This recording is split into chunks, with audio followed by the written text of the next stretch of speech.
Pentathlon, पेंटा का मतलब 5, एथलेन का मतलब एथलेटिक्स की 5 प्रतियोगिताएं। तो कालांतर में एथलेटिक्स की 5 प्रतियोगिताएं शामिल की गई जो क्या कहलाई, पेंटाथलन। फिर पिग्मेशिया, पिग्मेशिया का मतलब होता है समस्त शरीर की शक्ति।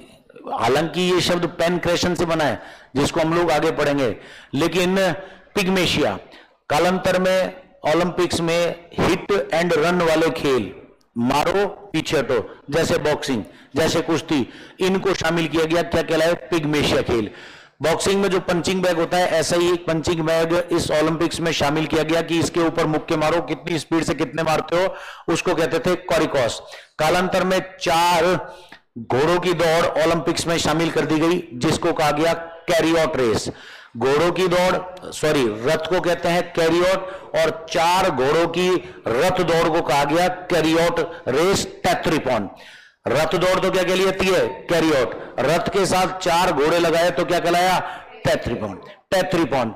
हिप्पो शब्द, हिप्पो कहते हैं दरियाई घोड़े को, लेकिन यूनानी भाषा में हिप्पो शब्द जो है घोड़े के लिए प्रयोग में लाता था।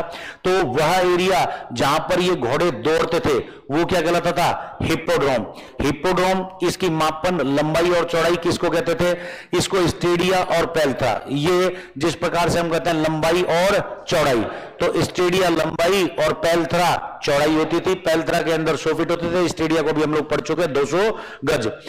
यहां जहां से टेट्रिपॉन शुरू किया जाता था, जैसे प्राचीन ओलंपिक में बाल्बिस स्टार्टिंग लाइन थी, ऐसे घोड़ों की दौड़ की जो स्टार्टिंग लाइन होती थी, स्टार्टिंग ब्लॉक होते थे, जो कहते थे हॉर्सप्लेक्स।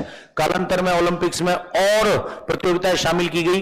और पेन, पेन का मतलब ओपन टू ऑल। क्रेशन का मतलब होता था कि आपके शरीर में जितनी ताकत है वो दूसरे के सामने दिखा दो। तो कुश्ती और बॉक्सिंग का मिश्रित खेल शामिल किया गया जिसको क्या गया, पेनक्रेशन। आया हुआ प्रश्न है, प्राचीन ओलंपिक में एकमात्र दौड़ जो कपड़े पहनकर दौड़ी जाती थी, नाम रखा गया आर्मर रेस। यह कहा गया कि खाली दौड़ने से नहीं, यूनान को यदि हमको बचाना है तो एक ऐसी प्रतियोगिता भी शामिल करो जिसमें सारे एथलीट यूनानी सैनिक जैसी वेशभूषा पहने जो बहुत भारी होती थी। उसके हाथ में एक भाला होता था, एक ढाल होती थी, सर पे एक कवच होता था, सॉरी, सर पर एक ताज होता था, और उसके हाथ में छाती के ऊपर एक कवच होता था। इस प्रकार की दौड़ को उसी एरिया के अंदर दौड़ाया गया जहां घोड़े दौड़ते थे। तो इसको कहा गया